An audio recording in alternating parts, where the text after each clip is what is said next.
Hey, what's up everybody? Matt here. Thank you for clicking on the video.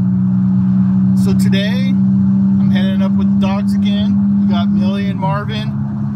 Millie always has a struggle on the road, man. I don't know what to do. Drop in the comments if you have any ideas on how to help her with her motion sickness.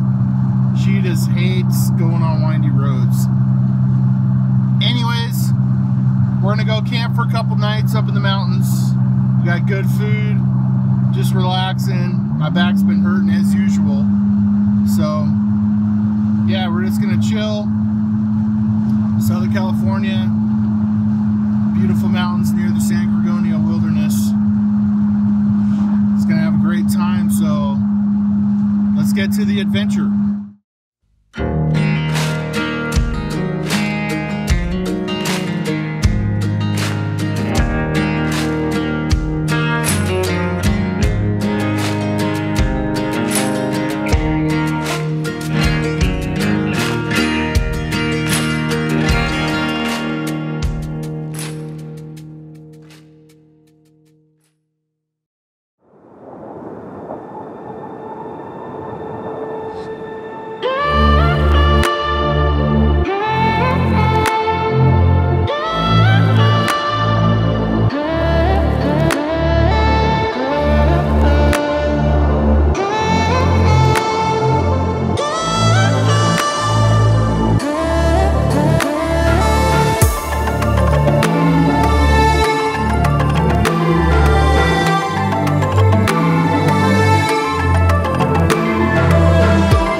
Okay, if you are consider bringing your dog on a camping trip and you're not so sure about it, 9 times out of 10 it'll go pretty good.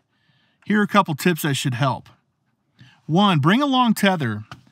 Tethering them up 50 feet, 100 feet will get them used to the area that you're camping in. And yeah, just let them get used to it, and then eventually you might be able to take them off the tether depending on how their recall is. 2, bring a couple of their toys from home. Make them feel comfortable. Play with them, rub their bellies, make them feel good where you're at after you have camp set up. Make it feel like it's their home. Home away from home. 3, reward them when they have a good recall. If they go away and you call them and they come back, make them feel like they did something good. Give them something nice, a treat. They'll really enjoy that.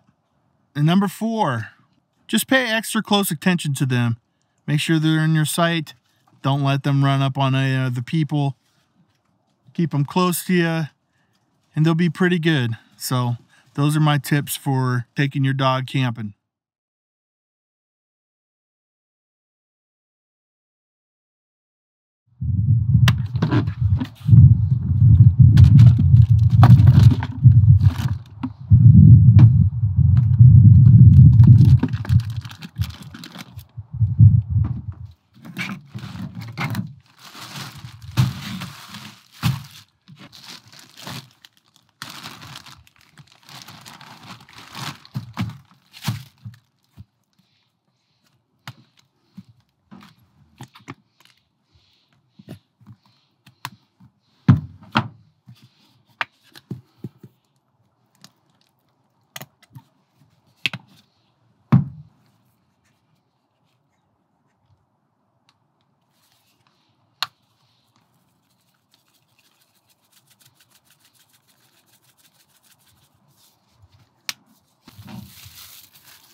Come on.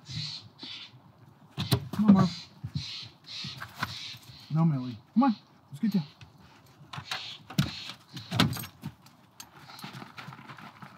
Hey, stop! Millie! I guess that's what happens when you leave your food unattended.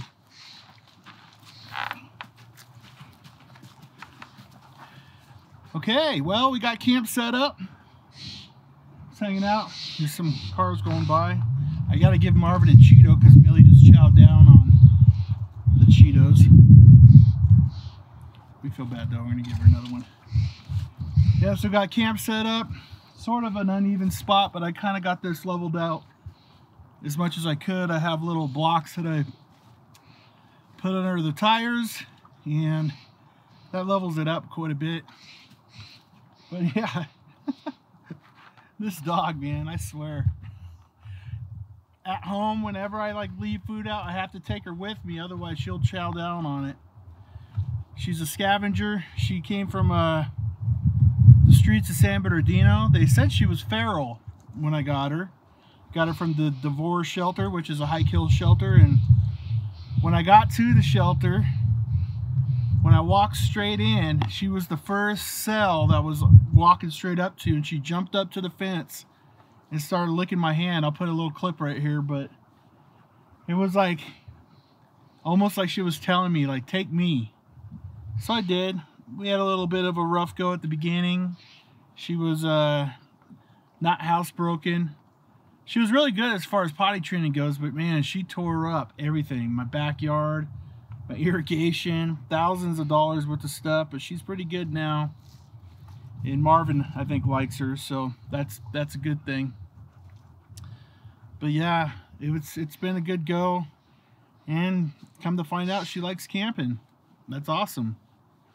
But yeah, I'm gonna get the, as you saw, we made a little bit of a wrap here with some deli sliced turkey, cheese, deli sliced cheese, so turkey, Swiss, some onion, some Buc-ee's from Texas seasoning, which I put on there a little bit, and then some baked Cheetos, which Millie munched down on.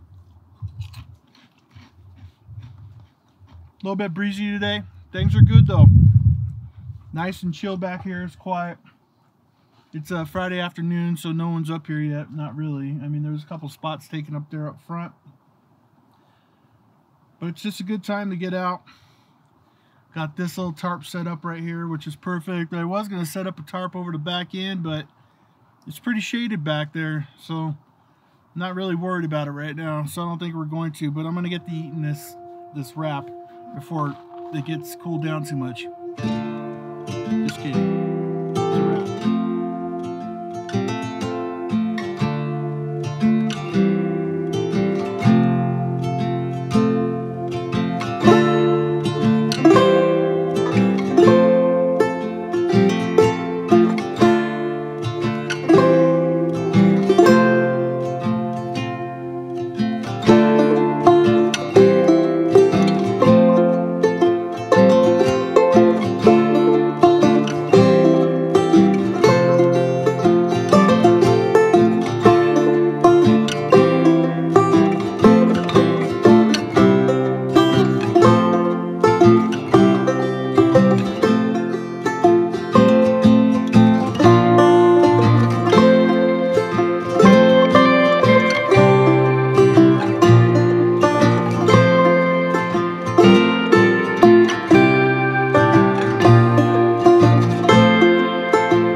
Just been hanging out with the dogs, having a good time. It's a little warm up here today, and we tried to go in the tent just to hang out, relax. And My poor doggos were burning up, especially Marvin. He's got a big old thick fur coat. And yeah, he was trying his best. We eventually gave up.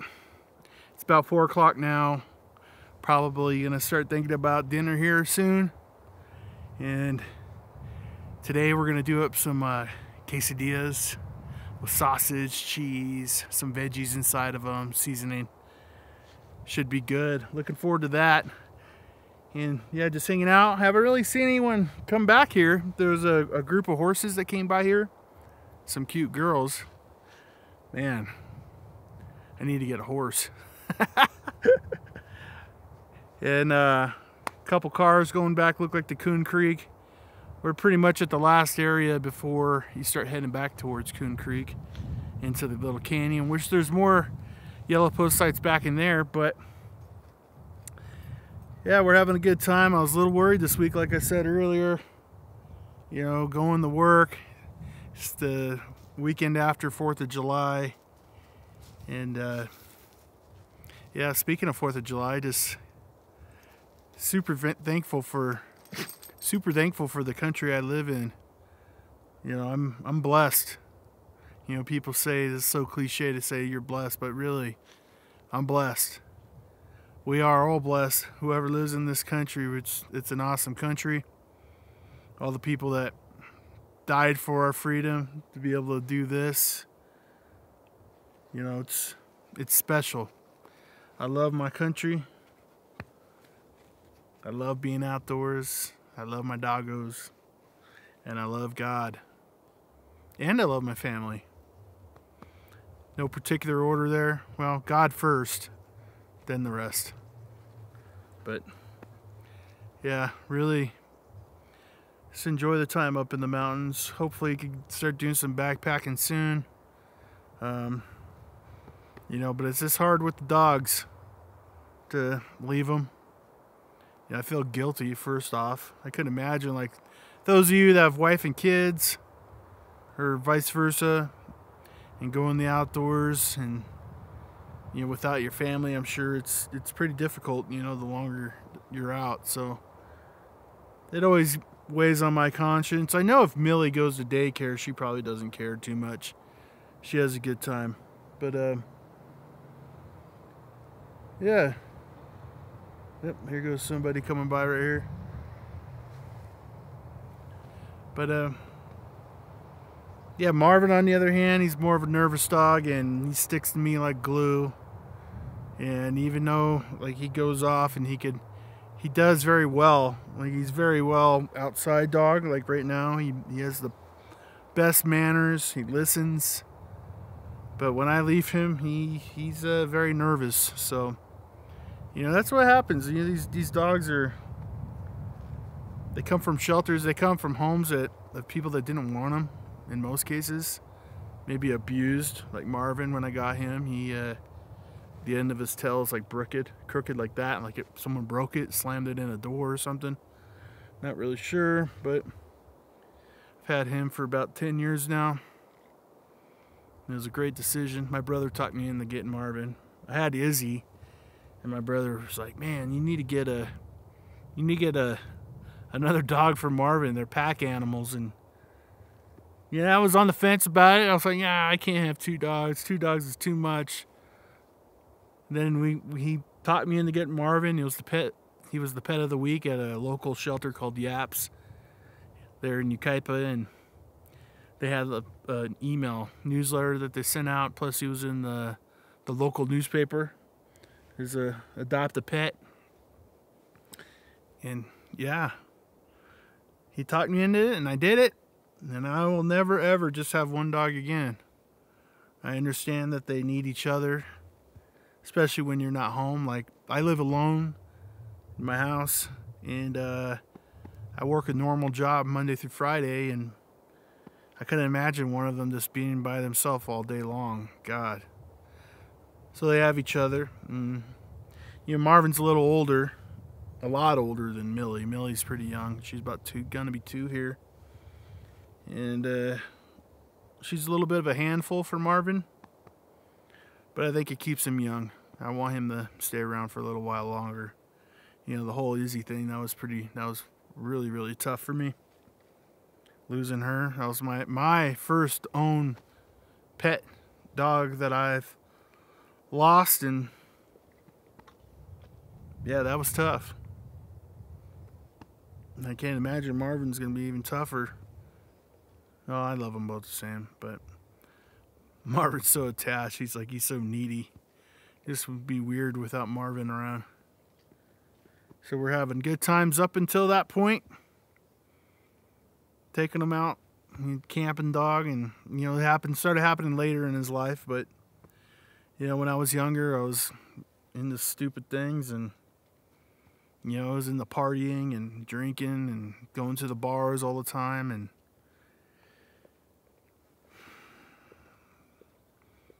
you know, wonder what life would have been like if I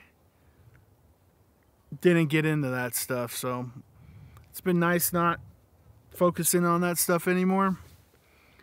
I could put that towards God. He's the one who has changed my life recently, so I'm happy for that. We're just gonna keep hanging out here, pet the dogs, listening to the wind.